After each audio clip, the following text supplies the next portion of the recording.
All right, so are you ready for this one? Because we're diving deep today into something pretty wild. We're talking about SCP-2845.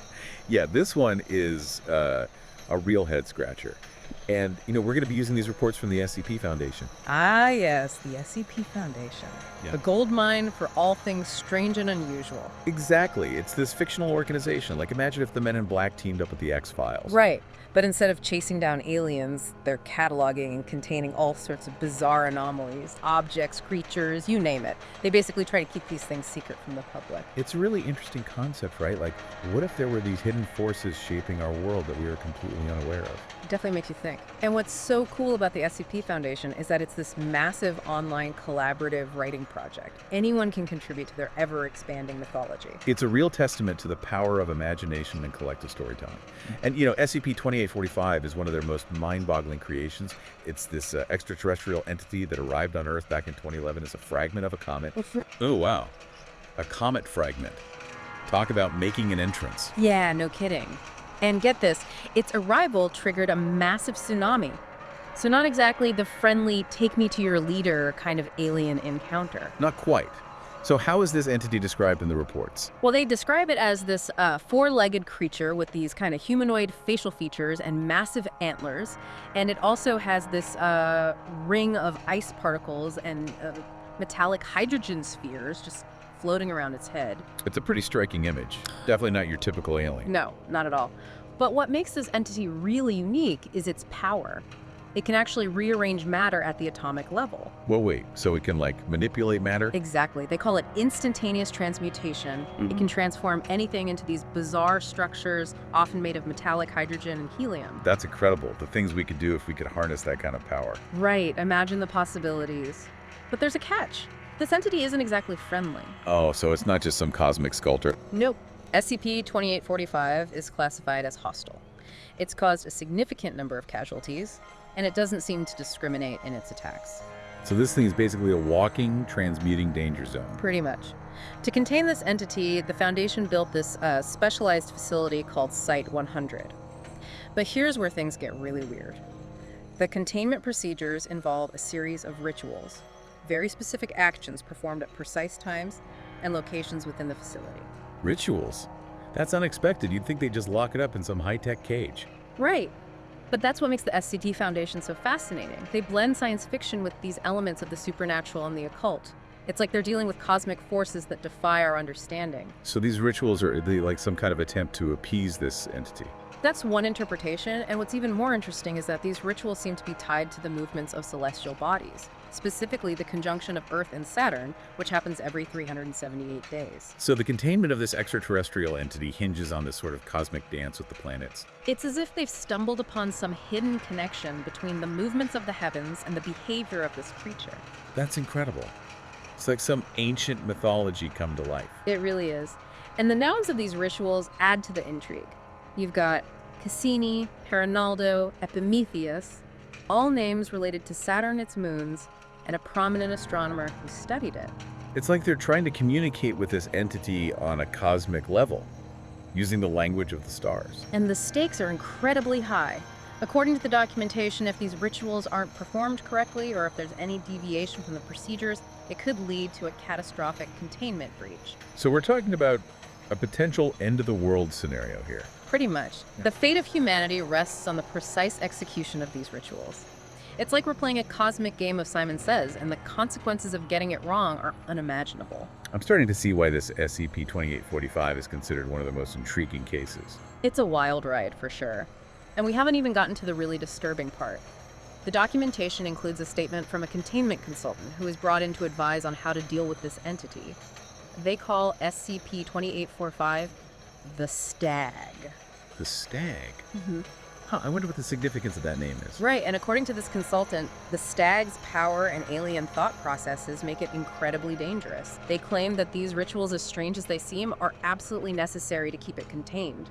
So we're basically walking a tightrope here, trying to appease this powerful entity with these rituals that we barely understand. And it makes you wonder what kind of mind could even conceive of such rituals. What does it say about us, about humanity, that we're willing to go to such lengths to contain something we don't even comprehend? It's a question that goes beyond the fictional world of the SCP Foundation. It's a question about the nature of our own existence, our relationship with the unknown. And speaking of the unknown, let's take a closer look at one of these rituals. Procedure 410 Cassini. This one is particularly bizarre. It involves 6 containment specialists wearing masks that represent different emotions: joy, sadness, anger, apathy, fear, and foolishness. Masks representing emotions. That's a pretty interesting detail. Yeah, and get this. They then act out what's described as a farcical comedy of errors, filled with insults and culminating in foolishness, outwitting the group in a game of riddles and declaring himself king. Comedy of errors. With masks and riddles. It's like some kind of avant-garde theater performance. It's really strange, but what's the point of all this theatricality? Is it meant to distract the entity, to appeal to some kind of alien sense of humor? Or is it something deeper, a symbolic representation of human folly in the face of cosmic power? It's hard to say. The documentation doesn't really provide any clear answers, which just adds to the mystery. Yeah. And there's this other odd detail about a dice game at the end of the ritual. Oh yeah. The winner of the dice game is apparently irrelevant to the procedure, so why include it at all? It's like these rituals are deliberately designed to be confusing, to defy our expectations. It's enough to make your head spin. And we haven't even gotten to the really unsettling rituals. There's Procedure 420 Parinaldo, which involves a live musical performance of Holst's The Planets, specifically the movement dedicated to Saturn layered with some kind of ritualistic choreography or chanting. That sounds almost beautiful in a way. But I have a feeling the beauty is just a facade. You're probably right. And then there's Procedure 450 Cairo. That's where things take a truly dark turn. But before we go there, let's take a moment to unpack what we've learned so far. Yeah, we've covered a lot of ground, and it's important to remember that we're dealing with a fictional construct here. Of course. But even within this fictional world, the ideas explored by the SCP Foundation are thought-provoking. They tap into these anxieties we have about the unknown, the things that exist beyond our understanding. It makes you wonder what other secrets are out there lurking in the shadows of our reality. It's a reminder that the universe is full of mysteries, and some of those mysteries might be best left undisturbed. But are we ever content with leaving things undisturbed? Stay with us, because we're about to venture deeper into the heart of SCP-2845's containment procedures. Yeah. And trust me, you won't want to miss this. Okay, so remember we were talking about Procedure 450 Cairo? Yeah. Well, this one, it gets a little intense. This ritual uses a D-class personnel, essentially a prisoner that the Foundation uses for these kinds of tasks. Right. And again, just a reminder for everyone listening, this is all within the fictional world of the SCP Foundation. But it's interesting how they use these fictional situations to explore some pretty heavy themes. Yeah, for sure. So they prepare this D-class personnel by painting a simple symbol on their stomach. They use this solution made with platinum, and the symbol, it's like a ring with a dot in the center. And an arrow pointing upward. Almost like a target. Exactly, a target. Yeah. It's a pretty unsettling detail, to say the least. Yeah, it's not exactly a comforting image. I'm already getting a bad feeling about this. Well, it gets more intense from there. They then dress the D-class in a blue cloak and place a crown on their head. And they give them a scepter. Then they're restrained in a chair. So they're dressed like royalty, marked like a target, and then restrained. It's like some sort of twisted ceremony, a mockery of power. Yeah, it's definitely got that vibe. They then recite something called Ceremony Cairo A, although the details of that are not really outlined in the document. Of course not. It's always the juicy details that are redacted. But you can't help but wonder what kind of words or incantations would accompany such a disturbing scene. Right. It definitely leaves a lot to the imagination. Anyway, after the ceremony, the D-class personnel is then castrated. Oh, wow. Yeah, they use a hand sickle. Yeah. And then, while Ceremony Cairo B is recited, the tests are placed in a bowl of salt water. I'm speechless. It's like something out of a nightmare. What could possibly justify such an act? It's definitely one of the most disturbing parts of SCP-2845's containment procedures. And it raises some serious questions about the ethics of the Foundation and their methods. No kidding. It makes you question how far they're willing to go to protect humanity. Well, remember that statement from the containment consultant we mentioned earlier. They argue that these rituals, as disturbing as they are essential to appeasing the stag and preventing a catastrophic breach. But at what cost? I mean, are we really supposed to believe that mutilating a human being is a necessary evil? It's a slippery slope. It's a tough question to grapple with. And there are no easy answers. But the documentation does give us a glimpse into the mindset of the Foundation. They operate in a world where the survival of humanity is at stake. So they're forced to make incredibly difficult choices. Choices that often clash with our own sense of morality. So they're sacrificing their humanity to protect humanity. It's a chilling paradox. It really is. Yeah. And unfortunately, the disturbing rituals don't stop there. The next one, Procedure 460 Omphalos, is perhaps the most ethically challenging of them all. Oh no. It sounds like we're about to descend even further into this nightmare. What's Procedure 460 Omphalos involve? Well, it involves the sacrifice and consumption of an H-class subject. An H-class subject? What does that even mean? So in the SCP Foundation's classification system, an H-class subject refers to a human infant, no more than 3 months old. You're kidding. This is just monstrous. It's definitely hard to stomach. The documentation states that the infant is terminated and then roasted. Ceremony Omphalos A is recited before the termination, and then Ceremony Omphalos B is recited before the consumption of the infant. I don't even know what to say. It's just pure evil. It's understandable to feel that way. It's a very difficult concept to process. But remember, we're still dealing with a fictional narrative. Right, but even as fiction, it's pushing the boundaries of what's acceptable.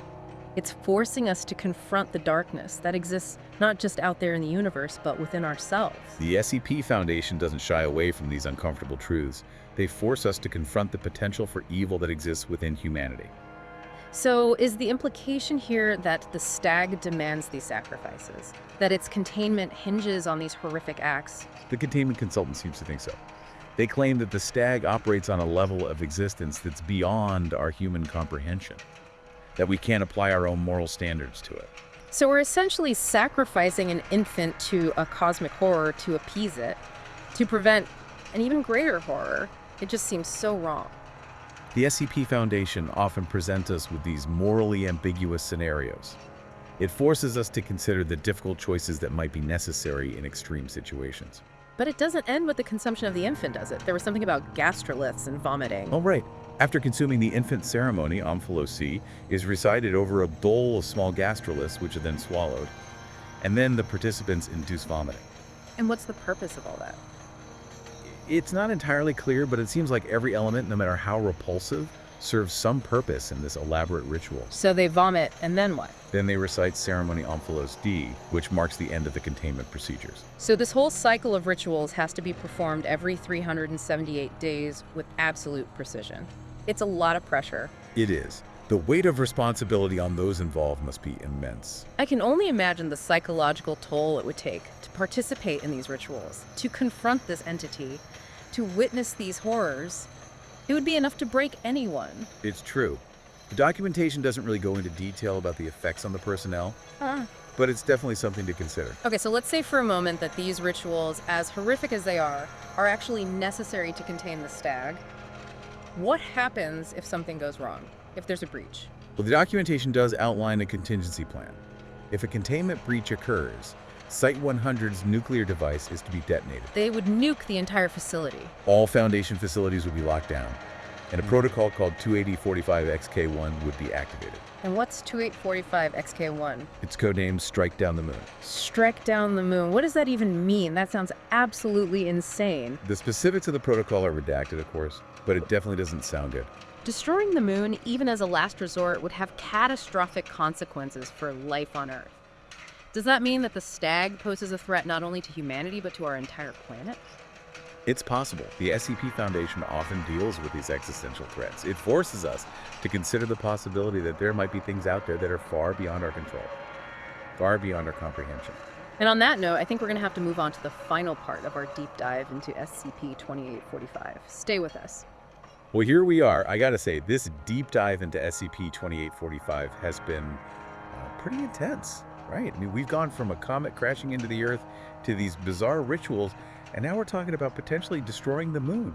It's a lot to take in. Yeah, it definitely makes you question everything you thought you knew about the universe. But that's the beauty of the SCP Foundation, isn't it? It pushes the boundaries of our imagination. It forces us to confront the unknown. And it does so in a way that's both terrifying and fascinating.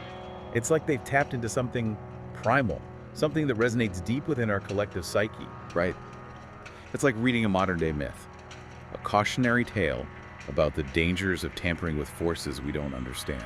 But it's not just about the monsters and the anomalies themselves, right? It's about the human response, the choices we make when confronted with the unimaginable. Exactly.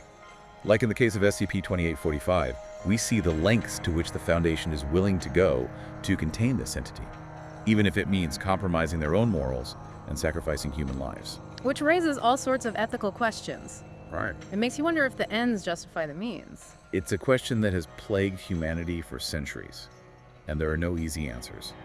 But the SCP Foundation forces us to confront these uncomfortable truths.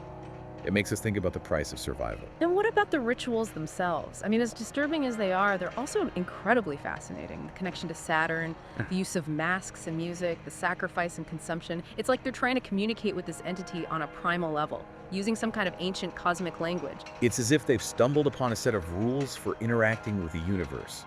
Rules that are both alien and terrifyingly familiar. And the fact that these rituals have to be performed with absolute precision every 378 days, it suggests that there's some kind of order to this chaos, a delicate balance that must be maintained. Right, it's like a cosmic dance, a delicate interplay between humanity and the unknown. But what happens if that balance is disrupted? We talked about the contingency plan, Protocol 2845 XK1, codename Strike Down the Moon. What could possibly drive the Foundation to consider such a drastic measure? It's hard to say for sure. The specifics are redacted. But it suggests that the stag, this entity that we've been discussing, poses a threat not only to humanity but to our entire planet, perhaps even to the fabric of reality itself. That's a pretty terrifying thought. The idea that something could exist that's so powerful, so fundamentally alien, that it could unravel the very foundations of our existence. It's a reminder that there are things out there that we may never fully understand, forces that are beyond our control. And that's one of the things I find so compelling about the SCP Foundation. It taps into our primal fears, the anxieties that lie just beneath the surface of our everyday lives. The fear of the unknown, the fear of losing control, the fear of being confronted with something that shatters our perception of reality. Absolutely. And it does so in a way that's both intellectually stimulating and viscerally unsettling. So where does this leave us? What can we take away from this deep dive into SCP-2845? Well, I think one of the key takeaways is the importance of perspective. SCP-2845, through its sheer strangeness, its incomprehensibility, forces us to step outside our usual frameworks of thought. It reminds us that the universe is vast and mysterious, and that there may be things out there that defy our attempts to categorize and control them. It's a reminder that our understanding of the universe is constantly evolving, and what we consider impossible today might be commonplace tomorrow. And perhaps that's both exciting and terrifying. The universe, in its infinite vastness, holds endless possibilities, endless mysteries waiting to be uncovered. Some of those mysteries might be beautiful and awe-inspiring. Others might be terrifying and beyond our capacity to comprehend. The SCP Foundation, through its fictional narratives, allows us to explore these possibilities, to confront these mysteries, in a safe and controlled environment. It's a way of testing the boundaries of our imagination, of exploring the dark corners of our collective psyche. And in doing so, it reminds us that the human capacity for wonder and fear are inextricably intertwined. The things that fascinate us most are often the things that frighten us most. So as we wrap up this deep dive into SCP-2845, I'm left with this sense of awe, a touch of dread, and a newfound appreciation for the power of storytelling. The SCP Foundation, even though it deals with fictional entities and scenarios, offers a unique lens through which we can examine our own relationship with the unknown. It challenges us to question our assumptions, to confront our fears, and to embrace the infinite possibilities of a universe that will always remain to some extent beyond our grasp. And perhaps that's the most important lesson of all, to accept that we don't have all the answers, that the universe is full of wonders and horrors that we may never fully understand. But that doesn't mean we should stop exploring. Right. We should never stop asking questions. Never stop pushing the boundaries of our knowledge. Because it's that insatiable curiosity, that drive to explore the unknown, that ultimately defines us as a species. So if this deep dive into SCP-2845 has sparked your curiosity, I encourage you to check out the full documentation on the SCP Foundation website. There's a whole world of strange and wonderful creatures, objects and phenomena waiting to be discovered. Just be warned. Once you enter the world of the SCP Foundation, it can be hard to come back. Stay curious out there.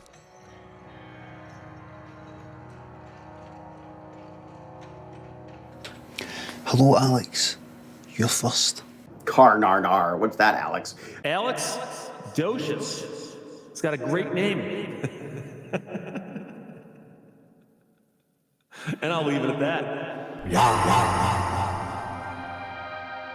Thanks for watching. Make sure to hit that subscribe button to never miss out on any content that I'm releasing. And here's some videos YouTube thinks you might like.